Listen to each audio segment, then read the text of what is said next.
Começa agora Antenado Podcast. Apoio Senac Idiomas. Quem faz se destaca. Fala, povo! De volta com o nosso Antenado Podcast. Lembrando que tem sempre um episódio novo aqui no nosso canal no YouTube. E a gente vai continuar as nossas conversas sobre o ano de 2025. Previsões, expectativas, dicas. Hoje eu vou conversar com Babalorixá e Juremeiro. Eu tô falando do Cláudio, né? O Cláudio é o nosso convidado e ele é essas duas coisas, Babalorixá e Juremeiro. Cláudio Oliveira, tudo bom, Cláudio? Tudo bom, gente. Graças a Deus e aos orixás. Maravilha. Vamos começar explicando o que é ser um Babalorixá e um Juremeiro. Eu fui iniciado no Candomblé há muitos anos atrás, né? Eu sou iniciado desde de criança, de adolescente. Já venho de uma família de tradição de matriz africana. Precisei me iniciar por uma questão de saúde. E você falou que foi aos 11 anos, é isso? Isso. E aí, isso é muito novo, muito cedo, né? Uma criança ainda, né? Na verdade, eu tenho crianças na minha casa iniciadas bem mais cedo. Ah, é? Bem mais cedo. É comum isso? Sim, é comum. É comum. Não era tão comum aqui em Natal na época que eu me iniciei. Entendi. Existiam alguns tabus, mas eu precisei me iniciar. E aí o orixá estava me preparando para tomar conta da nossa casa. Ser babalorixá, babá é pai, lori está ligado à cabeça e chá está ligado a guardião. Então, eu sou o pai da cabeça que o guardião toma conta, guarda. Aqui no caso é o orixá. Sou a liderança da minha casa junto com minha mãe. Legal. E aí, isso é ser um babalorixá e estar preparado para iniciar pessoas, para orientar. Eu tenho o costume de dizer que o babalorixá, ele é o médico, ele é o advogado, ele é quem atende, é quem recebe. Seria o equivalente ao pai de santo? Sim, sim. Mas é quem está na maioria das vezes é quem está na periferia. Né? Tem até um comentário muito engraçado de Zeca Pagodinho, que ele diz que na comunidade, na periferia, o pai de santo é quem é o pai do pobre, é o médico, é o advogado, é o juiz, Perfeito. É o promotor. Porque aquelas mães, muitas vezes, que não têm condição de levar seu filho ao hospital, vai no terreiro para passar um galho de ramo, para passar uma planta, para passar uma reza. Isso não quer dizer que o sacerdote não oriente ela a levar o filho ao médico, né, se houver a necessidade. Né? Mas é quem está na comunidade, é quem atende. Né? A unidade territorial tradicional que nós chamamos de UTT, que no caso as pessoas chamam de terreiro, é uma comunidade que não atende só o filho de santo. Né? Ela atende todo ao redor daquela...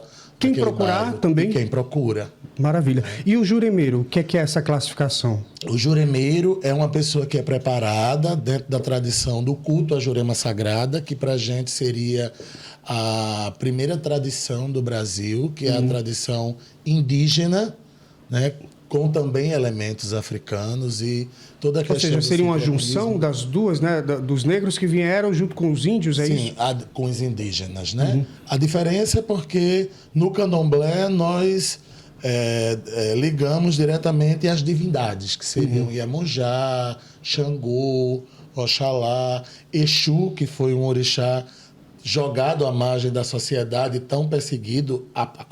O nome Exu quer dizer esfera, simboliza o universo, simboliza o mundo. Né? Mas aí Exu é um orixá que traz a sua representação com um falo. Né? E naquele tempo era um absurdo, porque Exu representa a procriação e a multiplicação. Então, nós temos o candomblé, que cuida de divindades, e nós temos a Jurema, que cuida de entidades. Né, que é o caboclo, é o homem do mato, é o preto velho, é o guia, o mestre, mas aquele homem que plantava, que colhia, que vivia no interior, que trabalhava. A Jurema trabalha com essa energia dessas entidades e o candomblé trabalha com divindades.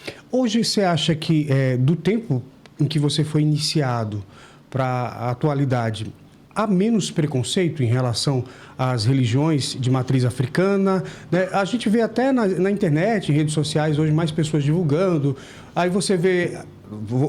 Me corrija se eu estiver sendo preconceituoso ou usando termos errados, porque de fato quero aprender aqui mais, eu desconheço muito sobre o assunto. E tem uma origem cristã, né? Então tem alguns tabus aqui estabelecidos na minha trajetória. Mas a gente vê até, de repente, pessoas brancas, com cara de Mauricinho, aparecendo nas redes sociais, incorporando, né? Isso viraliza, inclusive. Ah, o terreiro tá assim agora. Então, assim, como é que é isso hoje? Primeiro, vieram três troncos para o Brasil, africanos. Sim. Vieram os nossos povos banto, foram os primeiros povos a serem raptados, capturados de sua terra e trazidos para o Brasil. Em seguida veio os povos Euefon, povo do antigo Benin, do atual Benin, povo Jeje, que vieram para cá, para o Brasil, e o povo Iorubá, que o meu povo é o povo Iorubá. Eu sou bisneto de Afanuqué, minha bisavó foi raptada e retirada da região de Abelcutá, trazida para o Brasil, escravizada. Ela era princesa em Abelcutá e veio para cá. Essas casas matrizes de candomblé que estão no Brasil, a maioria dessas casas, né, eram antigos quilombos. Então, se montava as unidades territoriais tradicionais, que eram antigos quilombos, e ali começavam a fazer a sua tradição. Por quê? Porque nas senzalas existia uma proibição. Daí vem o sincretismo, e aí... Que é aquela coisa de cultuar santos católicos como se fossem entidades, Umbanda, né? Tipo, Oxalá era Senhor do Bonfim, Iemanjá Nossa Senhora, é por aí, né? Existiu a gente sabe da importância que teve o sincretismo no seu tempo. Hoje a gente não precisa estar sincretizando esse processo. A liberdade, né? Existe a liberdade. E aí, orixá, ele não existe barreiras, né, para você acessar uma unidade territorial tradicional.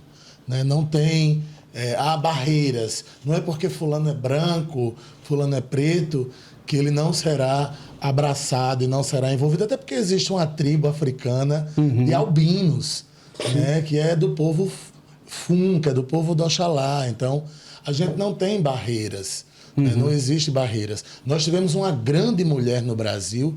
Eu tenho o costume de dizer que orixá é uma partícula de Deus. O que é orixá? Ori, cabeça, chá, guardião. Deus Olodumare, que é o Senhor Supremo. No candomblé nós temos um Deus Supremo, né? Nas nossas tradições. Para o povo banto, Zambi ou Unzambi. Para o povo Jeje, Lissa ou Lissa. Para o povo iorubano, Olodumare, Olorum, que é o Deus Supremo, né? O Senhor de todas as coisas, o Criador. E quando ele cria os orixás com sua partícula. Né? Então, quando eu falo em Yansan, eu falo em Deus no vento. Quando eu falo em Oxum, eu falo em Deus na água. E assim sucessivamente. Quando eu falo em Oxalá, falo em Obatalá, eu falo no hálito da vida.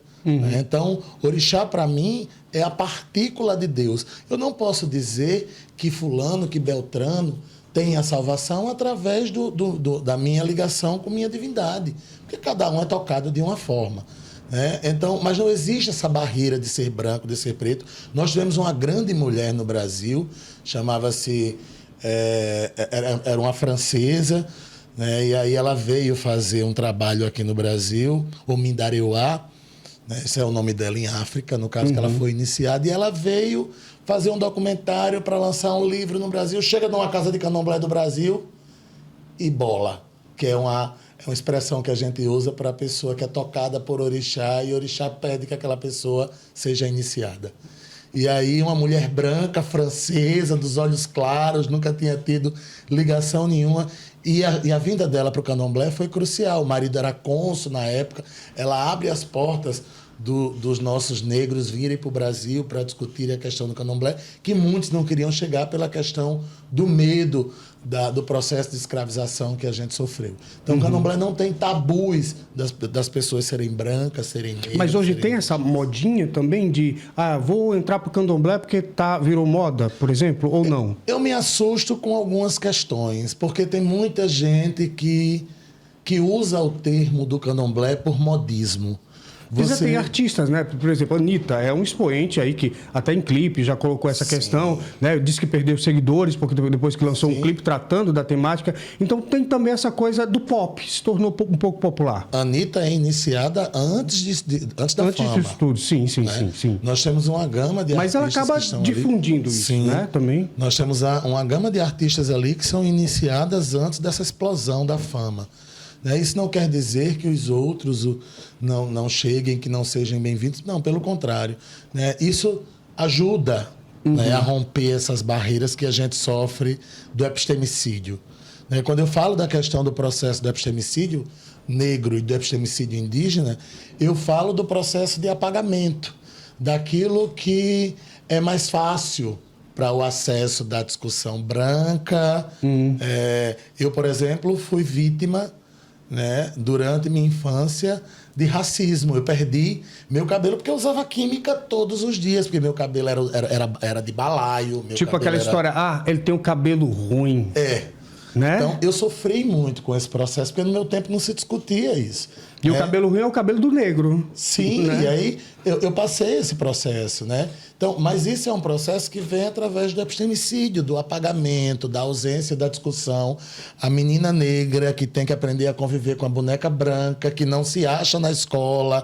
Eu, de matriz africana, quando chegava na sexta-feira, para mim era um suplício, porque eu estudei em escola cristã, católica. Então, quando eu chegava na escola, quando era na sexta-feira, os 2 últimos horários que tinha missa, que eu não podia falar da minha tradição, que eu não podia me expressar e que eu não queria estar ali para assistir toda sexta-feira, obrigatoriamente, à missa, eu já olhava e já me colocava na coordenação. Então, eu passei por esse processo na minha infância. Eu passei por um processo de luta na minha infância, do movimento social, que eu sou oriundo do movimento social, sou do movimento estudantil, foi quem me deu força para que, eu preciso tomar pé disso aqui. Porque eu fui presidente de um grêmio, onde na escola tinha uma professora que ela vinha dar aula e jogava a Bíblia em cima da mesa. Qual escola? A escola de Oscar Vale. Eu fui presidente do Grêmio daquela escola aí nos anos de 98. E você já era iniciado nessa época? Já era iniciado. E aí muita gente chegava e dizia, eu sou do candomblé. Então, eu sou juremiro. Sussurrando. Era. Com medo. Sabe? E aí eu já chegava, já trazia a pessoa, nós somos. Então, a pessoa quando eu começava a chegar na escola, que eu ia de colar, de conta, aquilo começava a pessoa já começava a olhar. Esse colar tem um significado? Tem, sim. Quais são os significados? Esse aqui é uma conta que a gente recebe, no nome popular seria uma guia, Mas pra gente chama-se Ian Ileké, o nome africano dela, que é uma conta que a gente usa, que recebe a partir dos 7 anos de iniciado. Porque tem da mesma forma que existem as formações do candomblé, também tem suas formações. Então, as pessoas que são iniciadas de nova, elas não podem fazer obrigações para outras pessoas, elas têm que passar por uma preparação, por todo um ciclo preparatório, tem que ter autorização do seu babalorixá ou da sua ialorixá para poder exercer aquela função. E essa azul e branca? É a conta da vida, que simboliza a vida. A passagem dos 2 mundos, entre o mundo espiritual e material. Então, eu imagino que pertence ao Xaguian, que é meu orixá também. Perfeito. Então, eu imagino que a sua vestimenta, o chapéu, também tem um significado? Sim. Então, por favor. Chama-se de filá, algumas chamam de equeté, mas o equeté é mais curtinho. Simboliza a nossa tradição, a nossa família, do meu povo, da onde a gente vem. E aí ele tem uma forma de ser usado para a esquerda, se é casado, se é solteiro. O caimento. Isso. Então, nesse caso, o senhor está indicando o quê? O meu indica que eu sou solteiro. Solteiro? O babalorixá também pode ser solteiro. Claro. Fui casado 14 anos, mas cada um seguiu o seu caminho. E eu tenho uma filha linda, tem um filho e uma filha linda que é iniciada no candomblé também. E como é que eles encaram? Porque assim, você veio numa época em que isso era mais difícil. e você já consegue trazer uma segurança para os seus filhos exercerem, né, enfim, terem sua fé de uma forma mais liberta, né? Eles sentem isso, se sentem mais seguros diante de tudo que já foi plantado? A luta é contínua, né? É no dia a dia. Eu já fui em escola, já fui vestido de babalorixá em escola porque um filho da nossa casa sofreu preconceito, sofreu racismo.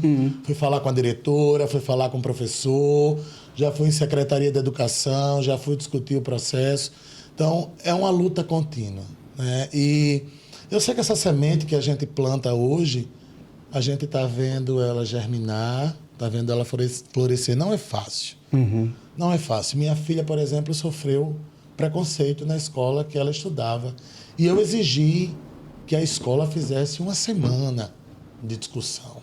Até porque tem uma lei, eu não sei se vocês sabem, mas existe uma lei que obriga as escolas, né, a darem espaço, né, nas disciplinas para falar sobre a história dos povos, né, que vieram de África, tradicionais de África, tanto os povos originários também, como os índios, enfim, há uma lei. Sim, nós temos um decreto, né, que nos reconhece como povo, que é o decreto 6040. Eu tenho o prazer e o orgulho de dizer que nós estávamos na primeira plenária discutindo, junto com o movimento nacional, esses decretos, essas leis. Nós temos a 10.639, que é de 2003. É uma lei que tem 21 anos e que a gente está tentando e arrancando a gaveta e tentando bater ali as teias de aranha para colocar na mesa, para a gente discutir essa lei, porque obrigatoriamente as escolas públicas e privadas têm que falar da questão da negritude, têm que falar da questão da tradição. Em pleno século XXI, nós temos unidades territoriais tradicionais invadidas. Nós temos babalorixás e alorixás que são expulsos da sua casa por simplesmente professar sua fé e ter sua tradição. E violência também, né? Há casos ainda sendo noticiados de violências contra terreiros, né? Eu acho que recentemente, se eu não me engano, né? Professoras sendo criticadas por falarem do assunto, né? Nós recebemos denúncias todos os dias, né? Como eu disse, nós, eu e a Luciene, entre outros irmãos aqui, que a gente vem dessa luta, várias organizações, nós conseguimos criar a DECRID, a Delegacia de Intolerância e Combate à Discriminação aqui do estado do Rio Grande do Norte. Ah, existe uma delegacia? Existe uma delegacia especializada no combate. Ela fica aqui em Candelária. Existe uma delegacia. Desde quando essa delegacia? Ela foi do ano passado. A gente conseguiu do ano passado para esse ano. A gente veio desde que a governadora chegou, a gente já era um projeto que a gente tinha, a gente vinha discutindo, né? O Rio Grande do Norte é o segundo ou o terceiro estado que tem uma delegacia de combate à intolerância e a crimes, né, de intolerância e racismo. E nós levamos esse processo, discutimos essas questões, nós temos várias denúncias. A gente tem terreiros aqui que na hora do toque, na hora da celebração sagrada das nossas unidades territoriais, uma pessoa, um vizinho, uma pessoa preconceituosa joga um coquetel molotov no meio do salão. Caramba! Isso, quando a gente faz, a gente pensa o absurdo, o ápice do absurdo. Quando uma pessoa joga um coquetel molotov no meio que está muita gente, ela pretende matar alguém ali. Então, é isso que acontece, né? Quando a gente fala do crime, a gente fala de alorixás que são puxadas pelo cabelo, de pessoas que atiram em tambores, né? E são denúncias que a gente recebe, né, de vizinhos que tocam fogo em pneu, de arrombar porta, de jogar pedra, né, de queimar altar. A gente teve um crime há alguns meses atrás numa cidade aqui da região de Mossoró, daquela região ali, de um terreiro que... A gente recebe denúncias aqui todos os dias. Em plena Bahia, né? Nós tivemos Bahia agora... que é formado por tantos negros, tem tantos quilombos, né? Nós tivemos agora uma professora a pedradas, porque estava falando da 10.639, estava falando da questão da negritude, sim, da africanidade, né? Então, a gente precisa combater isso na educação. A gente precisa que as nossas crianças tenham acesso a essa informação desde o Fundamental 1. Porque quando nós pensamos na Lei 10.639, nós pensamos nesses materiais também. Nós também disponibilizamos esses materiais. Posteriormente, passou a ser reconhecida como a 11.645 para também falar da questão indígena. Então, são leis que precisam serem discutidas no território nacional. Precisamos discutir isso. O Enem de 2024... A prova discursiva do Enem, né? Foi uma tapa para essa questão. E aí a gente começa a se questionar. Quem vai tirar 10 nessa prova? E quem vai zerá-la? Porque se você se imbuir do preconceito, você não consegue fazer aquela questão discursiva do Enem, porque ela fala exatamente do que há de prejuízo ali para a população negra, desse apagamento, né, da cultura negra, né, de um modo geral. Que as pessoas, elas não... você vai tocar... Eu vi vídeos nas redes sociais falando que o governo federal estava falando da questão negra para falar sobre os terreiros, para falar sobre a macumba. É uma falta de informação tão grande, né, que a gente coloca como termo macumba... Eles ficam colocando isso como se fosse militante. Pois é, gente. E não é uma questão militante, é uma questão social. Né? O Brasil é feito por mãos negras e indígenas. Né? Então você não vai apagar essa história. Estar lá, né, é sangue. Quer dizer, nós temos igrejas no Brasil que foram construídas para negros não entrarem em igreja de pessoas brancas. Né? Então, é desse processo que a gente fala. A gente fala do vatapá, a gente fala do acarajé, que não é mais acarajé, é bolinho de Cristo. Eu não tenho nada contra Cristo, adoro Cristo. Cristo tem uma missão, teve e tem uma missão enorme. Eu não acredito no cristão que joga pedra no outro. Aproveitando essa questão que você colocou, como é que vocês veem Cristo no candomblé? No candomblé, porque o candomblé ele é uma tradição, porque, na verdade, o candomblé não é só religião. É uma tradição, né, que é milenar. Ela vem antes da era de Cristo. Sim. E as nossas falas dentro do terreiro, eu sou oriundo do povo iorubano. Né? Então, nós falamos Iorubá dentro do terreiro. Né? E todas as vezes que a gente fala em Olorum, em Olodumare, nas nossas cantigas, nós estamos louvando a Deus. Né? E não falamos diretamente no nome de Cristo, porque Cristo vem depois do processo da nossa tradição. Então, nós respeitamos toda a missão que Cristo veio fazer na Terra. Exu traz uma missão muito forte aqui, porque quando o Olodumare, dentro da nossa tradição, separa os mundos, né? O mundo dos deuses e a terra, né? Por causa da rebeldia humana, Exu foi a única divindade que disse: eu quero estar na terra, eu quero viver como um humano, eu quero estar junto, entender esse universo. E aí o Olodumare disse: então você vai à terra, você vai ser o grande mensageiro. Você trará para mim todas as mensagens. E Exu é o grande comunicador. Então ele recebe o título de Ogixé, que é o grande senhor da comunicação. Então, para nós, Exu é o grande comunicador da terra, é o grande senhor da terra. Estou falando do Exu africano, né? Aquele que primeiro chega na terra. E aí nós temos uma passagem dentro da tradição que a ciência explica como o Big Bang, por exemplo, que é a grande chegada de Exu, né? Que quando Exu chega na Terra pela primeira vez, causa a grande explosão. Quando Exu chega para ficar na Terra, a Terra causa uma grande explosão. Então, os mundos se dividem, os continentes se dividem.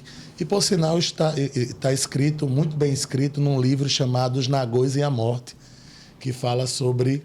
É isso que eu ia perguntar, por exemplo, os cristãos têm a Bíblia, a tradição de vocês está em algum livro? Esse Oratória. Daí, por exemplo, ou seja, é passada de geração a geração. Em oratória. Não está em nenhum lugar escrito. Não. Agora existem livros que falam, que remetem, nós chamamos de itãs. O que são itãs? São histórias de orixás. Então, quando a ciência disse que o mundo tem seu surgimento na África, a nossa tradição já sabia. Né? É tanto que nós temos uma cidade na Nigéria que chama-se Ilé-Ifé, que Ilé é casa e Fé é amor, então é casa do amor, a terra do amor, que para nós iorubanos, foi aonde o universo surge ali, né? A terra surge ali, chamada Ileifé. Nós temos uma divindade chamada Odudua, que foi quem espalhou a terra. E em Ileifé tem uma estátua de Odudua para simbolizar a criação da terra. Maravilha. Então, existe toda, dentro do povo iorubá, existe essa questão que a terra surge através de Ileifé. Maravilha. Agora vamos falar então de 2025. Qual a expectativa para as pessoas, né, da religião, né, de matriz africana em relação ao ano de 2025? Quais são as entidades que vão reger esse ano? Tá, as divindades. As divindades, perdão. Veja bem, eu só acostumo, de fato, a consultar o oráculo, né? Eu jogo búzios. Só acostumo, de fato, a consultar o oráculo para 2025, quando a energia de 2025 já está encorpada. Ou seja, quando vira o ano. Quando o ano vira. Porém, a gente tem um costume de vez em quando estar ali olhando, perguntando a Exu, o grande comunicador, como será o ano, o que é que Exu nos traz para o ano. E a gente também trabalha com essa questão da numerologia, que são através de Odus. O que são Odus? Odus são signos de Ifá. Quem é Ifá? O guardião do oráculo, senhor do oráculo. Então, o senhor do oráculo tem signos que, através desses signos, que nós chamamos de Odus, que também tem um significado de caminho, ele traz a energia ou da pessoa ou do ano, e aí a gente consulta para ver qual Odu que vai reger e faz a numerologia do ano. Vale salientar que o calendário africano é diferente do nosso, né? O calendário gregoriano. Mas é formado um ciclo energético nesse período, né? É onde todo mundo está junto para reverenciar um novo ano, para abraçar um novo ano, e aonde se tem muita gente, se tem energia. Muita. Né? Muita energia. Você imagina se todo mundo está aqui desejando prosperidade, felicidade. Então, ali se formam ciclos energéticos. Para nós, aqui, nós temos o Odu 9, que é um Odu de ciclo feminino, que fala sobre a questão do poder feminino, fala sobre toda essa questão. Tem uma divindade ligada a esse Odu, que é Yansan, né? Que é Oiá, que é a grande senhora do movimento, que é a senhora dos ventos, a mulher que faz com que os ventos circulem. Betânia adora Yansan. A energia dela é de Yansan, ela é iniciada de Yansan. E aí nós temos essa grande divindade que é o orixá da minha mãe, por sinal, que é minha navalha, eu não sou ninguém, sim, Yansan não me dá vida. O que quer dizer é minha navalha? Meu babalorixá, que me iniciou, que já está com Deus em memória, ele era de Yansan. Entendi. Ele é de Yansan porque os nossos não morrem. Né? Os nossos antepassados, eles vivem nas nossas vidas. Então, o meu babalorixá é de Yansan, meu iniciador, e minha mãe carnal é de Yansan. Então, eu devo a minha história, a minha vida, quem eu sou hoje, a essa grande divindade, né? Que Yansan vem de Yamessan, ou Yansan vem de Yamessan Orum, quer dizer mãe dos 9 céus. Né? A Fefé é o vento, Irê é boa sorte. Então, a Fefé Irê ou a Fefé Irê, que Yansan traga sempre os ventos da boa sorte. Mas vale salientar que 2025 será um ano de movimento. A gente está falando da senhora que move o vento, da senhora que faz com que tudo isso se movimente, da senhora que fala do poder feminino, da grande guerreira, da grande mulher que se afirma como mulher, que traz o poder feminino e que domina o poder da ancestralidade. Nós estamos falando da senhora que domina os 9 céus e que não baixa a cabeça para os homens. É essa energia que vai reger 2025. Olha aí, tá vendo? O recado é forte, hein? O recado é bastante forte. E aí, quando vem um ano como esse 9, quais são os cuidados, os conselhos para as pessoas? Odi, Ossá, Ossá é um Odu que ele mexe muito com a conversa, com o diálogo, com a fala, com a comunicação. Você tem que ter muito cuidado, você tem que ter muita responsabilidade com o que você vai falar, com o que você vai colocar, né? Ter muito cuidado, ser mais minucioso com as suas colocações, né? Prestar mais atenção aonde você vai pôr seu pé, né? Como você vai falar, o que você vai dizer, né? Porque se você pensar mais, se você fizer isso de uma forma irresponsável, você pode ter sanções. Ou seja, sérias. Cuidado você que espalha fake news. Isso tipo isso? Sério. É um ano de decisões, 2025 será um ano de energia que vai falar quando a gente fala do movimento, a gente fala dessa questão das polêmicas também, né? A gente fala da questão das polêmicas, a gente está falando da energia de Yansan, que é uma energia de decisão. É uma energia que ela vai abrir, não importa onde vai bater, vai chegar. Né? E o vento chega em todo lugar, né? Ali. Lembrando que nós temos também a influência de Xangô, porque onde Yansan está, Xangô se faz presente. E como funciona essa influência Xangô de é o Xangô? senhor da justiça.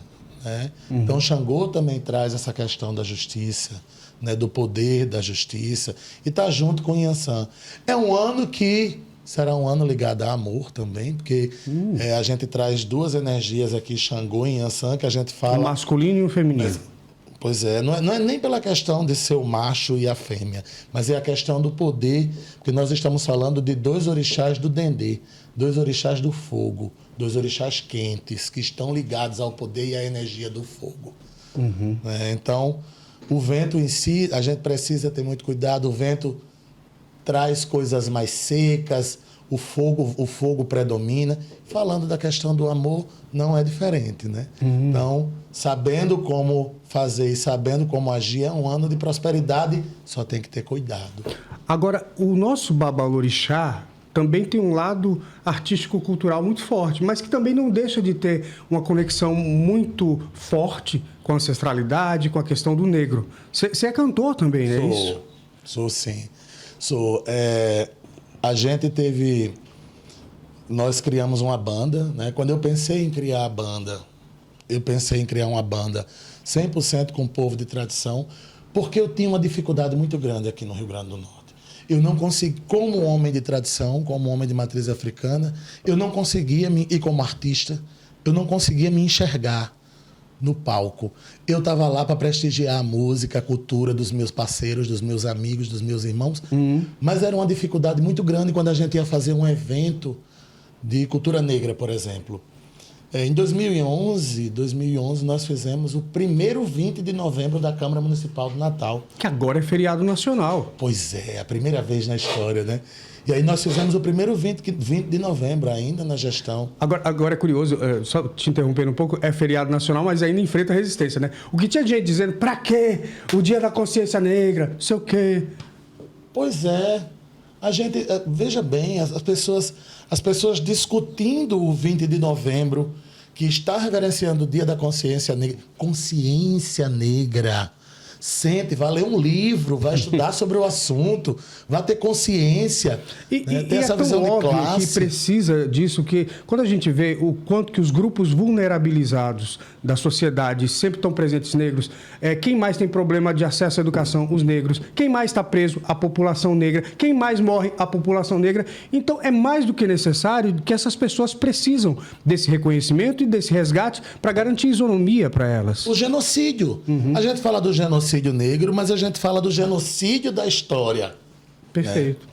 O genocídio da história. Porque se você fizer o levantamento, historicamente falando do Brasil, a gente vive no Rio Grande do Norte. Uma cidade que sofreu um apagamento gigantesco, porque até um tempo não existia comunidade quilombola nem comunidade indígena reconhecida aqui no estado do Rio Grande do Norte. Existiam livros que o Rio Grande do Norte não tinha comunidade indígena nem comunidade negra. Vamos dizer, ele é muito endeusado, é o grande símbolo, o folclorista, mas Cascudo disse isso. Pois é. Luiz da Câmara Cascudo disse que nós não tínhamos comunidades negras nem indígenas. E aí veja bem como é essa situação. E o povo acreditou, né? Afinal, era Cascudo que estava falando, né? Ele diz isso, aí depois ele lança um livro, por nome de Meleagro, né?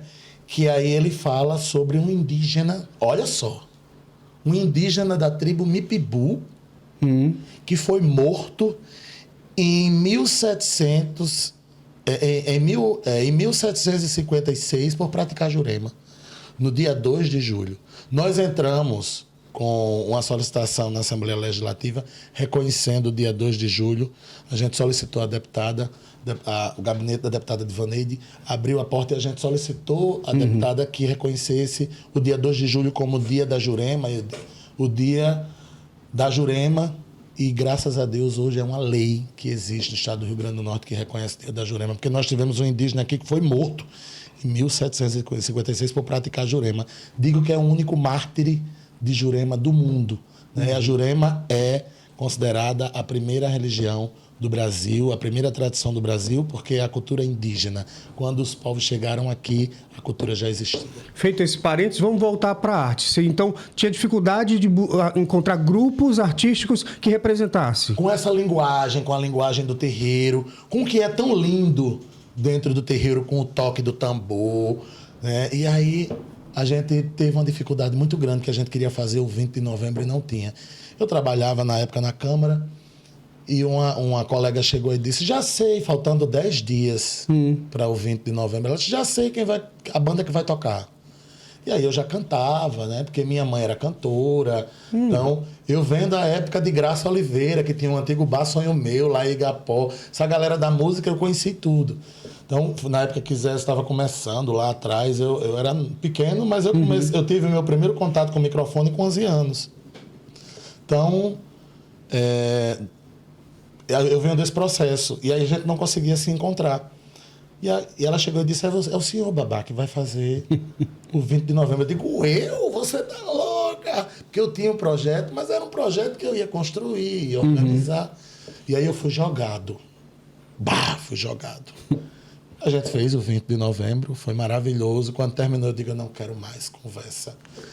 E aí nós fizemos a virada do ano. Sim. Porque o povo de tradição indicou nossa banda, porque nós tivemos um problema na época com uma banda no ano anterior, que estava no palco cantando, e que de meia-noite tinha um palco na Praia do Meio, que na estátua de Iemanjá, e os nossos babalorixás e alorixás, 5 minutos antes, foram convidados a descer e se retirar do palco. Uau. Pelo artista que estava lá. Na verdade, porque iam passar som, não sei o quê. E isso foi tão chocante e a gente começou a questionar. E a gente fez o Réveillon também da Praia do Meio. E de lá pra cá, que é a banda Nego Zambi. Isso. E esse nome, quando a gente surgiu, era Babá Cláudio Banda. Não tinha esse nome.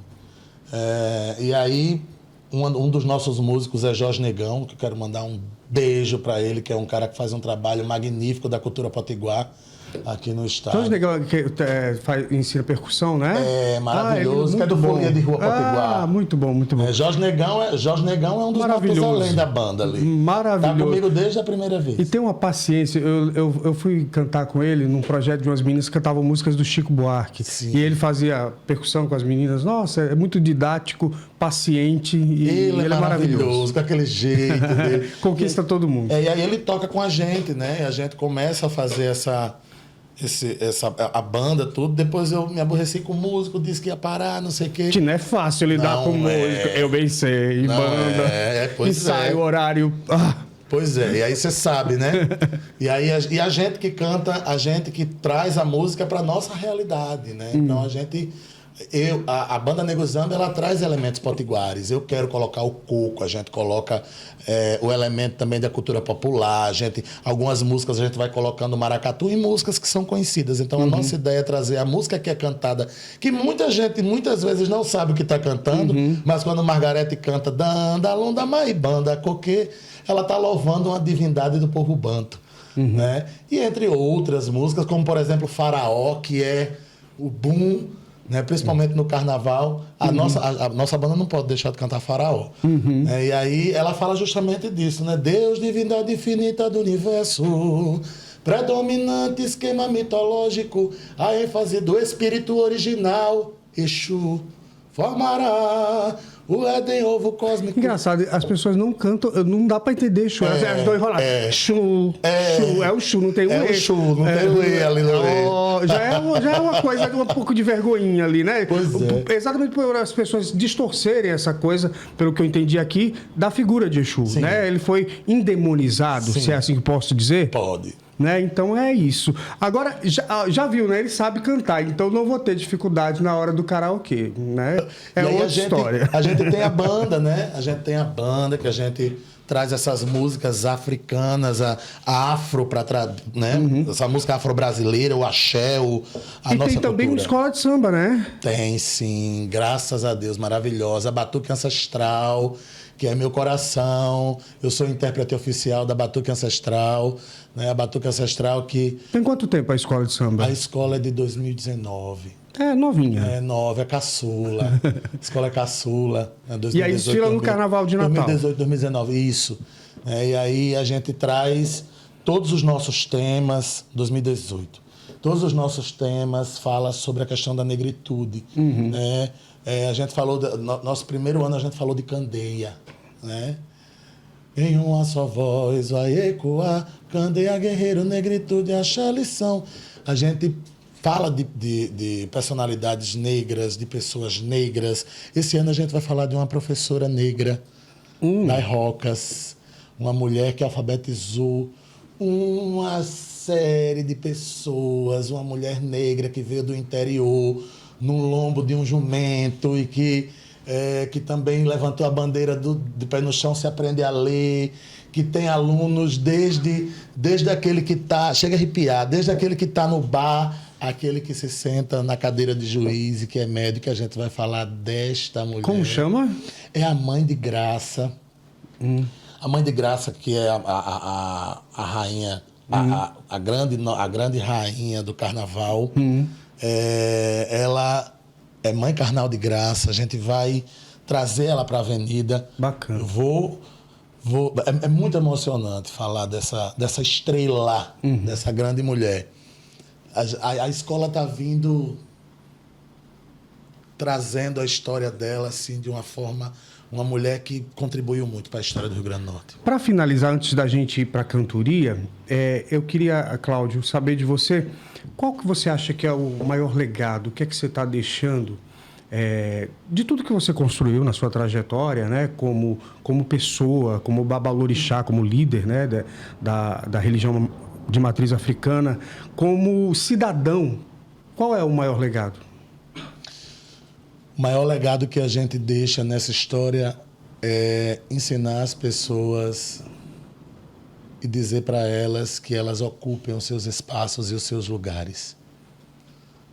Porque eu aprendi uma coisa, eu digo isso muito aos meus amigos, a Casa Grande enlouquece quando a senzala aprende a ler. Boa.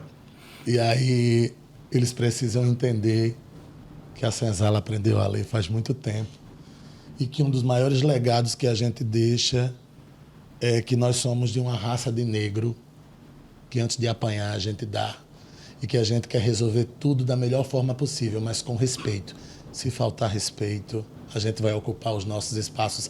Existe uma cantiga que nós cantamos na nossa tradição que é Au, au, choro, ileu, au, au, choro, ileu, au, esse encaiopue, oie, esse encaiopue, cauamá, chorou, au, choro, ileu, au. Por mais que eles não queiram, nós iremos cultuar e nós iremos louvar. Maravilha. Agora a gente vai para, né? Finalmente vamos cantar, né? Cantar é sempre muito bom. Você escolheu uma música do Belchior. O que essa música representa para ti? Maravilhoso. Eu acho que fala dessa questão de identidade, né? Quando ela traz a sua história, né? Acho que ela fala um pouco dessa questão da identidade, né? De onde eu venho, quem eu sou, né? Se você vier me perguntar por onde andei, quem eu sou, por onde eu passei, eu acho que ela fala essa questão da identidade, da afirmação de quem você é. Maravilha. Então, Marcelo, solta o som, DJ. A Palo Seco, de Belchior. Maravilhoso. Belchior, um artista magnífico.